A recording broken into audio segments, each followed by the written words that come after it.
Hello everyone, welcome back to this YouTube channel. तो आज के इस वीडियो में हम लोग most important GK GS cover करने वाले हैं। तो अगर आप किसी भी कम्पिटिटिव एग्जाम का प्रिपरेशन करते हैं तो वीडियो लास्ट तक जरूर देखिएगा। तो चलिए वीडियो शुरू करते हैं। आज का हमारा टॉपिक रहेगा एंशियन हिस्ट्री। तो यहाँ पे कुछ क्वेश्चन कवर करेंगे जो एंशियन हिस्ट्री का होगा, जो कि बहुत बार हमारे एग्जाम में पूछा जा चुका है। तो चलिए देखते हैं। पहला क्वेश्चन है कि ऋग्वेद किस युग में लिखा गया। ठीक है, ऋग्वेद के बारे में पूछा जा रहा है कि हमारा 4 वेद है, कौन कौन सा, ऋग्वेद, यजुर्वेद, अथर्ववेद और सामवेद। तो उसी में से पूछा जा रहा है कि जो ऋग्वेद है किस युग में इसे लिखा गया था। तो इसका करेक्ट आंसर अगर देखें तो लौह युग, जो लौह युग था उसमें ऋग्वेद को लिखा गया था। किस युग में लिखा गया था? तो लौह युग में। नेक्स्ट क्वेश्चन है सांख्य दर्शन शास्त्र की स्थापना किसने की। ठीक है, सांख्य दर्शन शास्त्र की स्थापना के बारे में पूछा जा रहा है कि किसने इसकी स्थापना की थी। तो करेक्ट आंसर इसका क्या हो जाएगा? कपिल। ठीक है, कपिल ने इसकी स्थापना की थी। किसने की थी? कपिल ने सांख्य दर्शन शास्त्र की स्थापना की थी। किसने? कपिल ने। अगला क्वेश्चन है निम्नलिखित में से किस शताब्दी में चोल वंश का अंत हो गया था। ठीक है, तो यहाँ पे चोल वंश के अंत के बारे में पूछा जा रहा है कि जो चोल वंश था, ठीक है, उसका समाप्ति कब हुआ, तो किस शताब्दी में उसका खात्मा हो गया। तो इसका सही जवाब अगर देखें तो क्या हो जाएगा? 13वीं शताब्दी। ठीक है, 13वीं शताब्दी में चोल वंश का अंत हो गया था। ठीक है, चोल वंश का अंत कब हुआ था? तो 13वीं शताब्दी में। अगला सवाल है श्रीगुप्त का शासनकाल कब से कब तक था। ठीक है, जो श्रीगुप्त थे उनके शासनकाल के बारे में पूछा जा रहा है। श्रीगुप्त के शासनकाल कब से कब तक था? तो करेक्ट आंसर हो जाएगा 240 ईस्वी से लेके 280 ईस्वी तक। ठीक है, 240 ईस्वी से लेके 280 ईस्वी तक श्रीगुप्त का शासनकाल था। नेक्स्ट क्वेश्चन है श्रीगुप्त का उत्तराधिकारी कौन था। अब यहाँ पे पूछा जा रहा है कि जो श्रीगुप्त था उसका उत्तराधिकारी कौन था। तो चलिए उसके उत्तराधिकारी की बात कर ले कि श्रीगुप्त का उत्तराधिकारी कौन था। तो घटोत्कच। ठीक है, जो घटोत्कच थे वो कौन थे? श्रीगुप्त के अधिकारी थे। नेक्स्ट क्वेश्चन है घटोत्कच किसका पुत्र था। सवाल क्या पूछा गया कि घटोत्कच किसका पुत्र था, यानी कि किसका लड़का था। तो श्रीगुप्त का। ठीक है, वो श्रीगुप्त का ही लड़का था जो कि क्या था? उत्तराधिकारी था, उत्तराधिकारी बना। ठीक है, श्रीगुप्त का उत्तराधिकारी कौन बना? तो घटोत्कच बना। और वो किसका पुत्र था? तो श्रीगुप्त का ही पुत्र था। नेक्स्ट क्वेश्चन है घटोत्कच का शासनकाल कब से कब तक था। अब पूछा जा रहा है कि घटोत्कच का शासनकाल कब से कब तक था। तो चलिए हम बात कर लेते हैं घटोत्कच के शासनकाल के बारे में। तो 280 ईस्वी से लेकर 320 ईस्वी तक घटोत्कच का शासनकाल था। नेक्स्ट क्वेश्चन है कि घटोत्कच का उत्तराधिकारी कौन बना। जब घटोत्कच की मृत्यु हो गई तो उसके बाद उनका उत्तराधिकारी कौन बना। तो इसका सही जवाब हो जाएगा चंद्रगुप्त। ठीक है, चंद्रगुप्त वन घटोत्कच का उत्तराधिकारी बना। आगे देखते हैं नेक्स्ट क्वेश्चन है कि चंद्रगुप्त प्रथम ने किससे शादी किया था। ठीक है, अब चंद्रगुप्त प्रथम घटोत्कच का उत्तराधिकारी बना तो उनके बारे में पूछा जा रहा है कि चंद्रगुप्त प्रथम ने किससे शादी किया था। तो इसका करेक्ट आंसर अगर हम देखें तो करेक्ट आंसर क्या हो जाएगा? कुमार देवी से। ठीक है, कुमार देवी से चंद्रगुप्त प्रथम ने शादी किया था। किसे किया था? कुमार देवी से। अगला सवाल है कि कुमार देवी कहाँ की राजकुमारी थी। कुमार देवी कहाँ की राजकुमारी थी। तो इसका करेक्ट आंसर देखें तो लिच्छवी की, जो कि बिहार है। ठीक है, कुमार देवी कहाँ की? बिहार की, जो बिहार में जो लिच्छवी था वहाँ की वो राजकुमारी थी। कौन? तो कुमार देवी। नेक्स्ट क्वेश्चन है चंद्रगुप्त प्रथम किसका उपाधि धारण किया था। ठीक है, चंद्रगुप्त प्रथम किसका उपाधि धारण किया हुआ था, यानी कि उनको कौन सा उपाधि मिला हुआ था। तो सही जवाब हो जाएगा महाराजा धीराज। तो जब भी सवाल पूछा जाए कि महाराजा धीराज किसको उपाधि दिया गया था, तो चंद्रगुप्त प्रथम को दिया गया था। किसको दिया गया था? चंद्रगुप्त प्रथम को। चलिए आगे देखते हैं। नेक्स्ट क्वेश्चन यहाँ पे दिया गया कि गुप्त संवत की शुरुआत किसने की थी। ठीक है, जो गुप्त संवत था उसका शुरुआत के बारे में पूछा जा रहा है कि गुप्त संवत का शुरुआत किसने की थी। तो चलिए देखते हैं करेक्ट आंसर। तो चंद्रगुप्त प्रथम ने गुप्त संवत का शुरुआत किया था। किसने किया था? चंद्रगुप्त प्रथम ने। नेक्स्ट क्वेश्चन है चंद्रगुप्त प्रथम का उत्तराधिकारी कौन बना। ठीक है, चंद्रगुप्त प्रथम का उत्तराधिकारी कौन बना यहाँ पे पूछा जा रहा है। तो चंद्रगुप्त प्रथम के उत्तराधिकारी की बात करें तो वो बने समुद्रगुप्त। कौन बने? समुद्रगुप्त। अब बात कर लेते हैं कि समुद्रगुप्त किसका पुत्र था। तो समुद्रगुप्त के बारे में अगर बात की जाए कि किसका पुत्र था, तो इसका करेक्ट आंसर हो जाएगा चंद्रगुप्त प्रथम का। तो समुद्रगुप्त से भी बहुत सारा सवाल एग्जाम में पूछा गया है अभी तक, तो याद रखिएगा कि ये किसके पुत्र थे। तो चंद्रगुप्त प्रथम के पुत्र थे। अब समुद्रगुप्त के बारे में बात करते हैं कि ये राजा कब बने। ठीक है, समुद्रगुप्त राजा कब बना? तो समुद्रगुप्त राजा कब बना? तो सही जवाब हो जाएगा 335 ईस्वी में। ठीक है, 335 ईस्वी में समुद्रगुप्त राजा बने। नेक्स्ट क्वेश्चन है कि समुद्रगुप्त ने आर्यवर्त के कितने शासकों को पराजित किया था? ठीक है, तो समुद्रगुप्त के बारे में पूछा जा रहा है कि उसने आर्यवर्त के कितने शासकों को हराया था, पराजित किया था? तो 9 शासकों को। कितने शासकों को? 9 शासकों को समुद्रगुप्त ने पराजित किया था। अगला सवाल है समुद्रगुप्त ने दक्षिणावर्त के कितने शासकों को पराजित किया था? अब दक्षिणावर्त के बारे में पूछा जा रहा है कि दक्षिणावर्त के कितने शासकों को समुद्रगुप्त द्वारा पराजित किया गया था? तो 12 शासकों को। ठीक है, आर्यावर्त के कितने शासकों को पराजित किया गया था? तो 9 शासकों को। और वहीं पूछा जाए कि दक्षिणावर्त के कितने शासकों को पराजित किया गया था समुद्रगुप्त द्वारा? तो 12 शासकों को। अगला है भारतीय इतिहासकारों ने समुद्रगुप्त को किस नाम से संबोधित किया है? ठीक है, तो जो भी भारत के हिस्टोरियंस थे, इतिहासकार थे, तो उन्होंने समुद्रगुप्त को किस नाम से संबोधित किया? तो इसका करेक्ट आंसर क्या हो जाएगा? भारत का नेपोलियन। ठीक है, तो ये बहुत बार एग्जाम में पूछा गया है कि भारत का नेपोलियन से किसे जाना जाता है? भारत के नेपोलियन के नाम से किसे जाना जाता है? तो समुद्रगुप्त को। ठीक है, नेक्स्ट क्वेश्चन है समुद्रगुप्त के दरबारी कवि का नाम क्या था? पूछा क्या जा रहा है कि समुद्रगुप्त के दरबारी कवि का क्या नाम था? तो हरिसेन। ठीक है, हरिसेन उनके दरबारी कवि का नाम था। आगे बढ़ते हैं। नेक्स्ट क्वेश्चन है कि हरिसेन ने किसकी रचना की थी? ठीक है, हरिसेन के बारे में पूछा जा रहा है कि वो कवि थे, ठीक है, समुद्रगुप्त के दरबारी कवि। तो उसने किसकी रचना की थी? तो उन्होंने किसकी रचना की थी? चलिए देख लेते हैं। तो करेक्ट आंसर हो जाएगा इलाहाबाद प्रस्ती लेख। ठीक है, इलाहाबाद प्रस्ती लेख का रचना किसके द्वारा किया गया था? तो हरिसेन द्वारा किया गया था। नेक्स्ट क्वेश्चन है कि अश्वमेधकर्ता की उपाधि धारण करने वाले राजा का नाम क्या था? ठीक है, अश्वमेधकर्ता के उपाधि धारण करने वाले राजा का क्या नाम था? तो सही जवाब हो जाएगा समुद्रगुप्त। ठीक है, समुद्रगुप्ता जी जो कौन थे? अश्वमेधकर्ता के उपाधि धारण करने वाले राजा थे। नेक्स्ट क्वेश्चन है समुद्रगुप्त ने अश्वमेधकर्ता का उपाधि कब धारण किया? तो कब उन्हें अश्वमेधकर्ता की उपाधि मिली?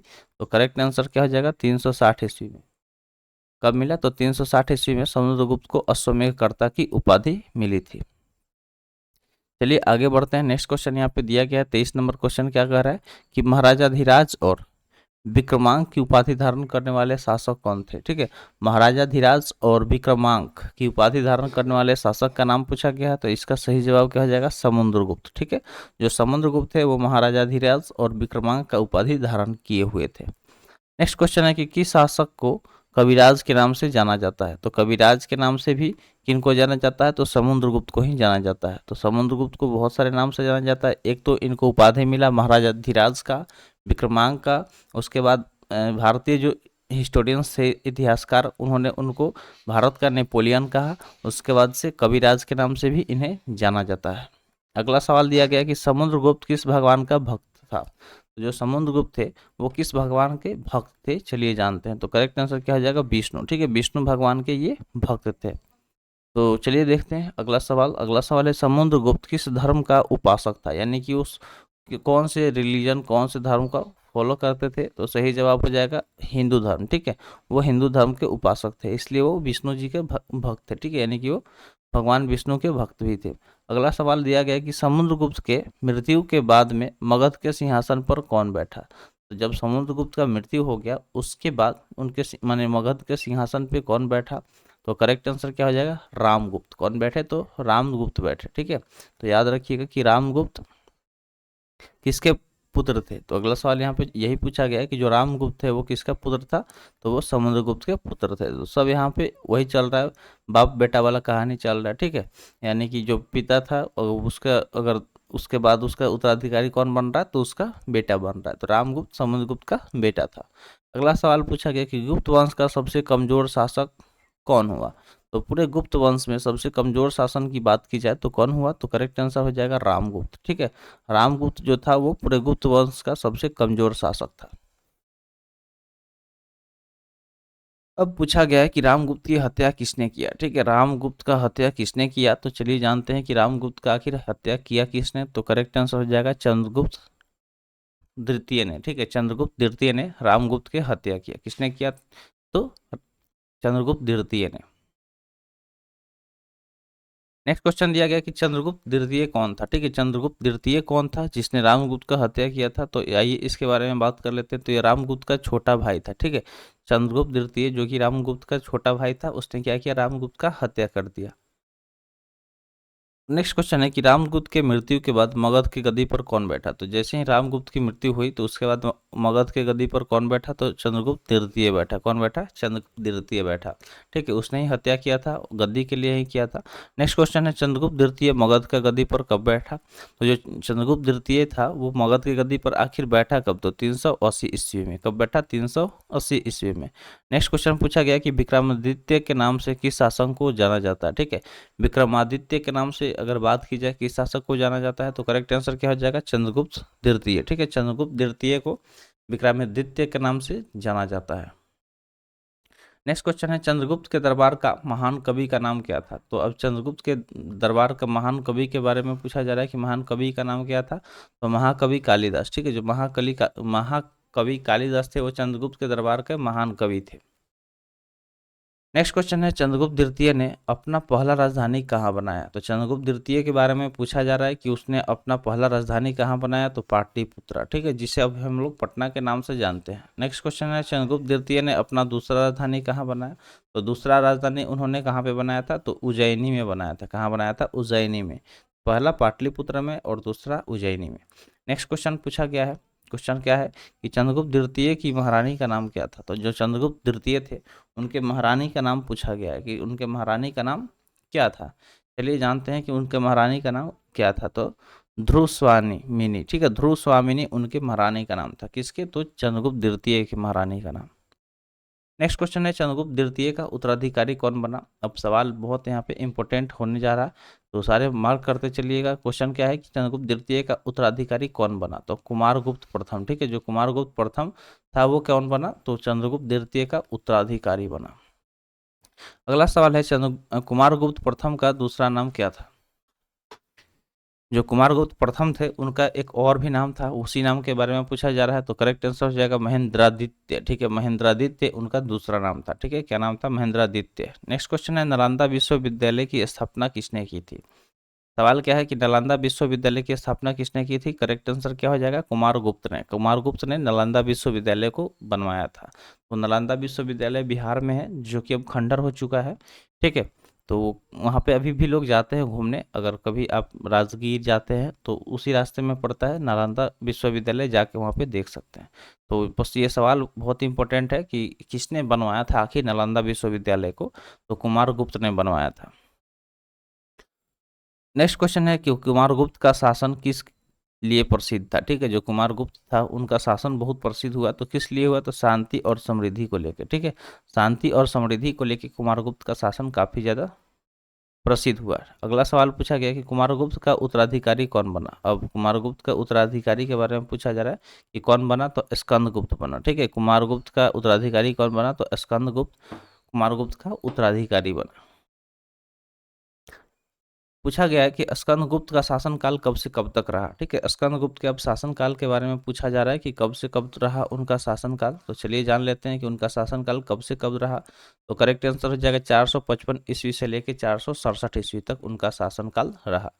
नेक्स्ट क्वेश्चन है स्कंदगुप्त ने सौराष्ट्र का गवर्नर किसे बनाया। ठीक है, स्कंदगुप्त ने सौराष्ट्र का गवर्नर किसे बनाया। तो करेक्ट आंसर हो जाएगा पर्णदत्त को। ठीक है, पर्णदत्त को उन्होंने सौराष्ट्र का गवर्नर बनाया। नेक्स्ट क्वेश्चन है गुप्त वंश का अंतिम शासक कौन था। ठीक है, गुप्त वंश का अब अंतिम शासक के बारे में पूछा जा रहा है। तो करेक्ट आंसर हो जाएगा भानुगुप्त। भानुगुप्त गुप्त वंश के अंतिम शासक थे। ठीक है, भानुगुप्त गुप्त वंश के अंतिम शासक थे।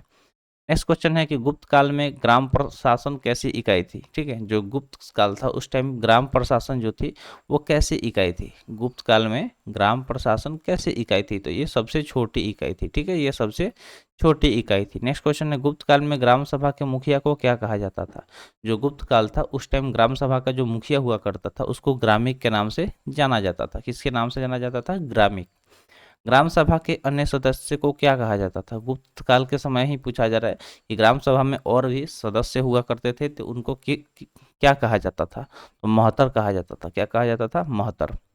नेक्स्ट क्वेश्चन है ग्राम समूहों की छोटी इकाई क्या कहलाती थी। तो ग्राम समूहों की सबसे जो छोटी इकाई थी उसको पेठ कहा जाता था। क्या कहा जाता था? पेठ कहा जाता था। नेक्स्ट क्वेश्चन है गुप्त साम्राज्य का उदय कब हुआ। तो गुप्त साम्राज्य के उदय के बारे में कहा पूछा जा रहा है कि कब हुआ। तो तीसरी शताब्दी में गुप्त साम्राज्य का उदय हुआ था। कब हुआ था? तीसरी शताब्दी में। चलिए और दो क्वेश्चन बच गया, देख लेते हैं इसको भी। तो दिया क्या गया है, क्वेश्चन दिया गया है कि गुप्त साम्राज्य की स्थापना किसने किया था। ठीक है, जो गुप्त साम्राज्य था इसका स्थापना किसने किया था। तो श्रीगुप्त ने किया था। श्रीगुप्त ने गुप्त साम्राज्य की स्थापना किया था। नेक्स्ट क्वेश्चन चलिए देख लेते हैं। क्वेश्चन यहाँ पे पूछा गया कि गुप्त साम्राज्य की स्थापना कहाँ हुई थी। तो कौशाम्बी में इसकी स्थापना हुई थी। गुप्त साम्राज्य की स्थापना कहाँ पे हुई थी। तो कौशाम्बी में हुई थी। तो उम्मीद करते हैं यहाँ पे जो भी चीज़ें बताई गई होंगी आपको समझ में आ गया होगा। तो आज के लिए इतना ही। आज का सेशन यहीं पे समाप्त हुआ। सेशन कैसा लगा कमेंट सेक्शन में ज़रूर बताइएगा। तो मिलते हैं फिर अगले वीडियो में। Thanks for watching. जय हिंद।